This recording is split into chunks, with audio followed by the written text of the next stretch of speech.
নমস্কাৰ, মই ঋতুৰাজ। টাইম 8ৰ দৰ্শকসকলৰ বাবে এই মুহূৰ্তত লৈ আহিছোঁ এটা গুৰুত্বপূৰ্ণ খবৰ। উজনি অসমত শৃংখল চলিহাৰ উদ্ভণ্ডালি বৃদ্ধি পাইছে। শৃংখল চলিহাক লেকাম লগাওক হিমন্ত বিশ্ব শৰ্মা চৰকাৰে। ৰাজ্যৰ মুখ্যমন্ত্ৰী ডক্টৰ হিমন্ত বিশ্ব শৰ্মা নেতৃত্বাধীন চৰকাৰখনে কেতিয়া গ্ৰেপ্তাৰ কৰিব শৃংখল চলিহাক? এনে কেতবোৰ প্ৰশ্ন উত্থাপন কৰিছে এতিয়া সংখ্যালঘু সংগ্ৰাম পৰিষদে। শৃংখল চলিহাৰ বিৰুদ্ধে এক প্ৰকাৰ যুযুধান ৰূপ ধাৰণ কৰিছে সংখ্যালঘু সংগ্ৰাম পৰিষদে। এটা ডাঙৰ খবৰ টাইম 8ৰ দৰ্শকসকলৰ বাবে লৈ আহিছোঁ। Star cements presents time 8 big breaking. উজনিত শৃংখল চলিহাই উদ্ভণ্ডালি আৰম্ভ কৰিছে বুলি এক প্ৰকাৰ সংখ্যালঘু সংগ্ৰাম পৰিষদে কৰিছে মন্তব্য। বিদেশী খেদাৰ দায়িত্ব শৃংখল চলিহাৰ নহয় বুলিও কৰিলে মন্তব্য। শৃংখল চলিহা কোন হয় বুলি কৰিলে প্ৰশ্ন। কালিৰ দিনটোত যোৰহাটত বাংলাদেশীৰ বিৰুদ্ধে শৃংখল চলিহাৰ এক প্ৰকাৰ প্ৰতিবাদী মিছিল, আৰু তাৰ পাছতে এতিয়া সংখ্যালঘু সংগ্ৰাম পৰিষদে প্ৰতিক্ৰিয়া ব্যক্ত কৰিছে। শৃংখলৰ উদ্ভণ্ডালি সংখ্যালঘুৱে সহ্য নকৰে বুলি মন্তব্য প্ৰকাশ কৰিলে সংখ্যালঘু সংগ্ৰাম পৰিষদৰ নেতাই।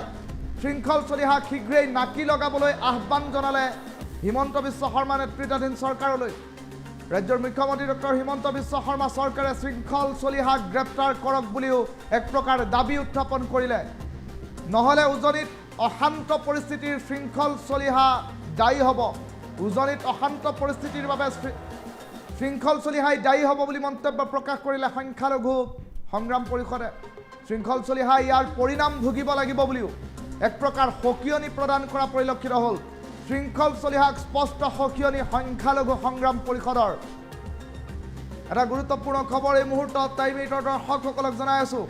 কালিৰ দিনটোত দেখিবলৈ পোৱা গ'ল উজনি অসমৰ যোৰহাটত বাংলাদেশীৰ বিৰুদ্ধে শৃংখল চলিহাৰ নেতৃত্বাধীন বীৰ লাচিত সেনাৰ উদ্যোগত সৰ্বসাধাৰণ জনতাৰ সহযোগৰ এখন প্ৰতিবাদী কাৰ্যসূচী ৰূপায়ণ কৰা হ'ল, আৰু য'ত দেখিবলৈ পোৱা গ'ল পৌৰসভাৰ কাৰ্যালয় ঘেৰাও কৰি শৃংখল চলিহাৰ বীৰ লাচিত সেনাৰ নেতৃত্বাধীন প্ৰতিবাদী সমদলটোৱে এক প্ৰকাৰ পৌৰসভাৰ লোকসকলক, চৰকাৰী পক্ষৰ লোকসকলক এক প্ৰকাৰ জবাবদিহি কৰা পৰিলক্ষিত হ'ল, আৰু দাবী উত্থাপন কৰি পৰিস্থিতি উত্তপ্ত কৰি তোলাত দেখিবলৈ পোৱা গ'ল পৌৰসভাৰ লোকসকলে শৃংখল চলিহাৰ দাবী মানি ল'লে, আৰু অনাগত এটা সপ্তাহৰ ভিতৰত অবৈধ বাংলাদেশীৰ বাসগৃহৰ ওপৰত বুলডোজাৰ চলাব, উচ্ছেদ চলাব বুলি এক প্ৰকাৰ সেই কথা মানি লোৱা পৰিলক্ষিত হ'ল। আৰু তাৰ পাছত এতিয়া দেখিবলৈ পোৱা গৈছে শৃংখল চলিহাৰ গৰ্জন ক্ৰমাগতভাৱে বৃদ্ধি পাইছে। শৃংখল চলিহাৰ উদ্ভণ্ডালি উজনি অসমত বৃদ্ধি পাইছে।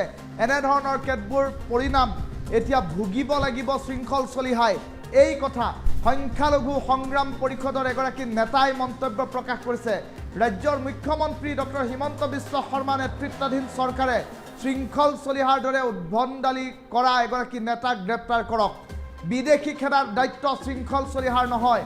ভাৰত চৰকাৰ তথা অসম চৰকাৰে বিদেশী অথবা বাংলাদেশীক চিনাক্তকৰণ কৰি খেদিব, কিন্তু তাৰ পৰিৱৰ্তে উদ্ভণ্ডালি কৰিবলৈ শৃংখল চলিহা কোন হয় বুলি কৰিলে মন্তব্য। এই মন্তব্যৰ পাছত এতিয়া সম্প্ৰতি প্ৰতিক্ৰিয়াৰ সৃষ্টি হোৱা পৰিলক্ষিত হৈছে। বীৰ লাচিত সেনাৰ নেতা শৃংখল চলিহাই কালিৰ দিনটোত এক প্ৰকাৰ প্ৰতিবাদী মিছিলত অংশগ্ৰহণ কৰিছিল যোৰহাটত, আৰু যোৰহাটত প্ৰতিবাদী মিছিলত অংশগ্ৰহণ কৰাৰ পাছতেই শৃংখল চলিহাৰ প্ৰতিবাদৰ প্ৰতি লক্ষ্য ৰাখি দাবীসমূহ মানি লৈছিল যোৰহাটৰ পৌৰসভাই, আৰু তেনে পৰিপ্ৰেক্ষিতত দাবীসমূহ মানি লোৱাৰ পাছত সম্প্ৰতি এতিয়া দেখিবলৈ পোৱা গৈছে সংখ্যালঘু সংগ্ৰাম পৰিষদে সমগ্ৰ বিষয়টো সন্দৰ্ভত প্ৰতিক্ৰিয়া ব্যক্ত কৰিছে। অসমৰ পৰা বাংলাদেশী অথবা বিদেশী খেদিবলৈ শৃংখল চলিহাক দায়িত্ব কোনে দিলে? ইয়াৰ বাবে ভাৰত চৰকাৰ আছে, ব্যৱস্থা ল'বলৈ অসম চৰকাৰ আছে। শৃংখল চলিহা হয় কোন বুলি কৰিছে এতিয়া মন্তব্য। সংখ্যালঘু সংগ্ৰাম পৰিষদৰ নেতাগৰাকীৰ মন্তব্য এই মুহূৰ্তত প্ৰথমে শুনাই লৈছোঁ। উজনিত আকৌ শৃংখল চলিহা নামৰ যিগৰাকী উগ্ৰ তথাকথিত জাতীয়তাবাদী ব্যক্তি, সেই ব্যক্তিগৰাকী আকৌ যোৰহাটত তেওঁ উদ্ভণ্ডালি আৰম্ভ কৰিছে। বিদেশী খেদাৰ দায়িত্ব অসম চৰকাৰৰ, বিদেশী খেদাৰ দায়িত্ব ভাৰত চৰকাৰৰ। তেওঁ চৰকাৰে আইনগতভাৱে তেওঁলোকক বিতৰণৰ ব্যৱস্থা কৰিব, কিন্তু শৃংখল চলিহা কোন হয় যে তেওঁ যোৰহাটৰ পৰা মুছলমান লোক হোৱাৰ বাবে সেইসকলক তাৰ পৰা উৎখাত কৰিব? শৃংখল চলিহাক নাকি লগোৱাৰ ব্যৱস্থা কৰক, গ্ৰেপ্তাৰ কৰক। অসম চৰকাৰে শীঘ্ৰেই শৃংখল চলিহাক গ্ৰেপ্তাৰ কৰক, নহ'লে কিন্তু উজনি অসমত যদি কোনো অশান্তিৰ পৰিৱেশ সৃষ্টি হয় সেই মানুহজন জগৰীয়া হৈ থাকিব। তেওঁ কেৱল মাত্ৰ এখন ধৰ্মযুদ্ধ নহয়, বিদেশী খেদাৰ যি এটা প্ৰক্ৰিয়া সেই প্ৰক্ৰিয়াক আমি সকলোৱে সমৰ্থন জনাব লাগে আইনগতভাৱে চৰকাৰৰ সৈতে আলোচনা কৰি য'ত য'ত বিদেশী ব্যক্তি যদি আছে অসমত কোনোবা ঠাইত যদি কোনোবা অঞ্চলত বিদেশী ব্যক্তি আছে আমি সংখ্যালঘু মুছলমান বা সংখ্যাগুৰু বুলি কোনো কথা নাই সকলোৱে চৰকাৰক সহযোগিতা কৰিব লাগিব কিন্তু ইয়াৰ কথা এইটো নহয় যে শৃংখল চলিহাই হেংদাঙৰ ভয় দেখুৱাই কাৰোবাক তাৰ পৰা উৎখাত কৰি দিব সেই দায়িত্বটো শৃংখল চলিহাক দিয়া নাই শৃংখল চলিহাক স্পষ্টভাৱে সকীয়াই দিছোঁ এইবোৰ উদ্ভণ্ডালি আপুনি বন্ধ কৰক অসম চৰকাৰ ভাৰত চৰকাৰে বিদেশী খেদিব সেই দায়িত্ব আপোনাক দিয়া হোৱা নাই যোৰহাটখন আপোনাৰ পৈতৃক সম্পত্তি নহয় উজনি অসম আপোনাৰ পৈতৃক সম্পত্তি নহয় উজনি অসমত যিসকল মুছলমান লোক আছে তেওঁলোক শান্তিত আছে কোনো ধৰণৰ পৰিৱেশ তাতে কোনো বিঘ্নিত কৰা কাম উজনি অসমৰ মুছলমানে কৰা নাই কিন্তু যোৰহাটত গৈ যি উদ্ভণ্ডালি আজি আপুনি আৰম্ভ কৰিছে ইয়াৰ পৰিণাম কিন্তু আপুনি ভোগ কৰিব লাগিব তাৰ বাবে গৃহ বিভাগক আহ্বান জনাইছোঁ যে অতি শীঘ্ৰেই এইগৰাকী ব্যক্তিক এই তথাকথিত জাতীয়তাবাদৰ নামত উদ্ভণ্ডালি কৰা ব্যক্তিক গ্ৰেপ্তাৰ কৰি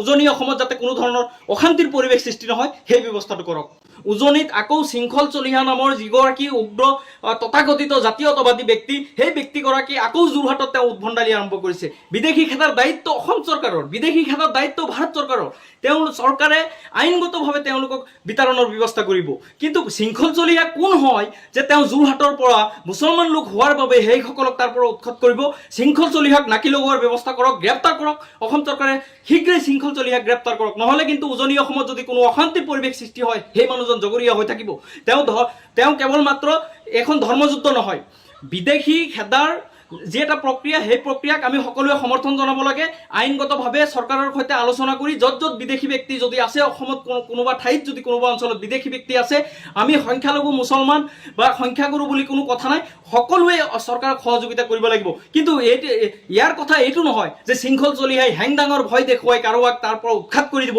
সেই দায়িত্বটো শৃংখল চলিহাক দিয়া নাই শৃংখল চলিহাক স্পষ্টভাৱে সকীয়াই দিছোঁ এইবোৰ উদ্ভণ্ডালি আপুনি বন্ধ কৰক অসম চৰকাৰ ভাৰত চৰকাৰে বিদেশী খেদিব সেই দায়িত্ব আপোনাক দিয়া হোৱা নাই যোৰহাটখন আপোনাৰ পৈতৃক সম্পত্তি নহয় উজনি অসম আপোনাৰ পৈতৃক সম্পত্তি নহয় উজনি অসমত যিসকল মুছলমান লোক আছে তেওঁলোক শান্তিত আছে কোনো ধৰণৰ পৰিৱেশ তাতে কোনো বিঘ্নিত কৰা কাম উজনি অসমৰ মুছলমানে কৰা নাই কিন্তু যোৰহাটত গৈ যি উদ্ভণ্ডালি আজি আপুনি আৰম্ভ কৰিছে ইয়াৰ পৰিণাম কিন্তু আপুনি ভোগ কৰিব লাগিব তাৰ বাবে গৃহ বিভাগক আহ্বান জনাইছোঁ যে অতি শীঘ্ৰেই এইগৰাকী ব্যক্তিক এই তথাকথিত জাতীয়তাবাদৰ নামত উদ্ভণ্ডালি কৰা ব্যক্তিক গ্ৰেপ্তাৰ কৰি উজনি অসমত যাতে কোনো ধৰণৰ অশান্তিৰ পৰিৱেশ সৃষ্টি নহয় সেই ব্যৱস্থাটো কৰক উজনিত আকৌ শৃংখল চলিহা নামৰ যিগৰাকী উগ্ৰ তথাকথিত জাতীয়তাবাদী ব্যক্তি সেই ব্যক্তিগৰাকী আকৌ যোৰহাটত তেওঁ উদ্ভণ্ডালি আৰম্ভ কৰিছে বিদেশী খেদাৰ দায়িত্ব অসম চৰকাৰৰ বিদেশী খেদাৰ দায়িত্ব ভাৰত চৰকাৰৰ চৰকাৰে আইনগতভাৱে তেওঁলোকক বিতৰণৰ ব্যৱস্থা কৰিব কিন্তু শৃংখল চলিহা কোন হয় যে তেওঁ যোৰহাটৰ পৰা মুছলমান লোক হোৱাৰ বাবে সেইসকলক তাৰ পৰা উৎখাত কৰিব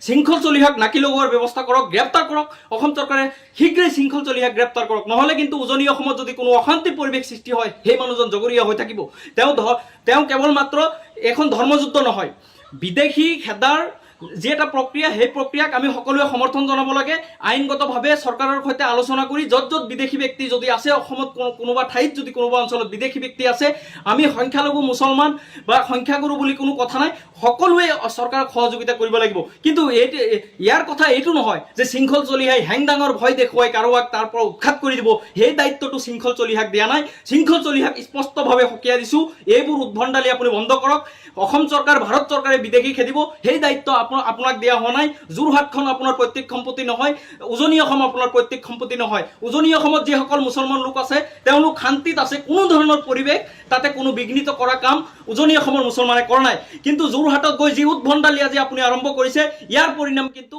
আপুনি ভোগ কৰিব লাগিব তাৰ বাবে গৃহ বিভাগক আহ্বান জনাইছোঁ যে অতি শীঘ্ৰেই এইগৰাকী ব্যক্তিক এই তথাকথিত জাতীয়তাবাদৰ নামত উদ্ভণ্ডালি কৰা ব্যক্তিক গ্ৰেপ্তাৰ কৰি